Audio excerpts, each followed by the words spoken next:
Game changer accident బాధితులు ఎవరైతే ఉంటారో చరణ్, మణికంఠ అని వాళ్ళ పేరెంట్స్ని, అక్కలను, చెల్లెలను, తాతలను, తల్లులను, తండ్రులను, కుటుంబ సభ్యులందరినీ నిన్న ఏపీ ఉప ముఖ్యమంత్రి పరామర్శిస్తారు అని చెప్పి పిఠాపురం దగ్గర ఒక సంక్రాంతి సంబరాలు జరుగుతూ ఉంటే అక్కడికి వాళ్ళను పిలిపించి చాలా దారుణంగా పాపం అవమానించే విధంగా ఒక మూల కూర్చోబెట్టారు.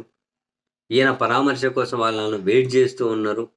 మరి ఆయన పరామర్శిస్తాడు, ఏ టైం అవుతుందో చూద్దామని చెప్పి మనం మాట్లాడుకున్నాము. అరే వాళ్ళ ఇంటికి పోవాలి, ఈయన ఆఫీస్కి రావాలి, మధ్యలో ఎక్కడికే పిలిపించారు ఏంటి ఇదంతా అని. అందులో క్లైమాక్స్ ట్విస్ట్ ఏంటంటే వాళ్ళ మొహం కూడా చూడలేదండి మహానుభావులు. ఈ మహానుభావుడు ఆయన వాళ్ళ మొహం కూడా చూడలేదట. పొద్దుననంగా వాళ్ళని పిలుచుకొని వచ్చేసి వాళ్ళ కొడుకులు చచ్చిపోయి 4-5 రోజులు కాలే పాపం చనిపోయి.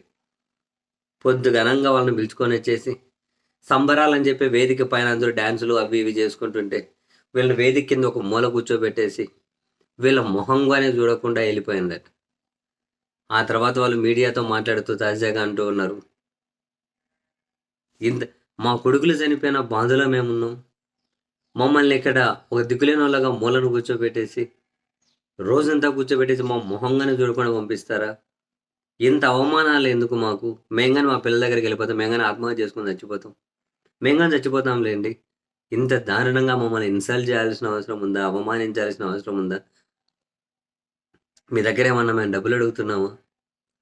ఒక పలకరింపే కదా. అవును, మేము పలకరించమని చెప్పి మీరు అట్లాంటి వాళ్ళు అని చెప్పి వదిలేస్తాం కదా. మమ్మల్ని ఎందుకు పిలిపించారు ఇక్కడికి? అధికారులేమో ఆయన మాట్లాడతారు రండి అని చెప్పి పొద్దున పిలిపించారు. మా మొహం చూడకుండా పోయారా అని వాళ్ళు మాట్లాడుతూ ఉంటే, అరే ఎట్లాంటి వాళ్ళని అభిమానించి అనవసరంగా వీళ్ళ ప్రాణాలు పోగొట్టుకున్నారు. నిజంగానే అనిపించింది. అవును, నువ్వు పలకరించకపోతే పలకరించకపోయానా? వాళ్ళని ఎందుకు అవమానకరంగా వాళ్ళ దగ్గర పిలుచుకొచ్చి వాళ్ళ సంబరాలు 4 రోజుల కిందట కొడుకులను పోగొట్టుకొని ఆ సంబరాల దగ్గరకు వాళ్ళు వచ్చి దీనంగా ఓ మూల కూర్చొని ఆడ ఆనందంతో ఉన్న ప్రతి ఒక్కరి మొహంలోనూ వాళ్ళ కొడుకులు కనిపించరా అండి? కనిపించరా? ఎక్కడైనా కొడుకు ఇంటికి 2 నెలలకో 3 నెలలకో పోతేనే అట్లా వేరే వాళ్ళ పిల్లలు కనిపించినా కనుక వాళ్ళ వాళ్ళ కొడుకులు గుర్తొస్తారు తల్లిదండ్రులకు. అటువంటి పరిస్థితి ఉంటుంది. మరి ఈ సంబరాల దగ్గరకు వచ్చి వాళ్ళని పిలిపించి వాళ్ళ మొహం చూడకుండా అంత దారుణంగా వాళ్ళని ఇన్సల్ట్ చేయాలా? పాపం ఎంత బాధపడుతున్నారో వాళ్ళు మీడియాతో మాట్లాడుతూ. ఎంత గొప్ప గొప్ప మనుషులు ఉన్నారా నిజంగా. ఎంత అసలు అదే ఇంకేనా కనుక సినిమాటిక్ ఫోజులు ఉంటే ఫోటోల కోసం, వీడియోల కోసం ఫోజులు ఇవ్వమంటే అబ్బో ఇంకా రీల్స్లో కంటే కనుక రియల్గానే ఎక్కువ నటించేస్తారు.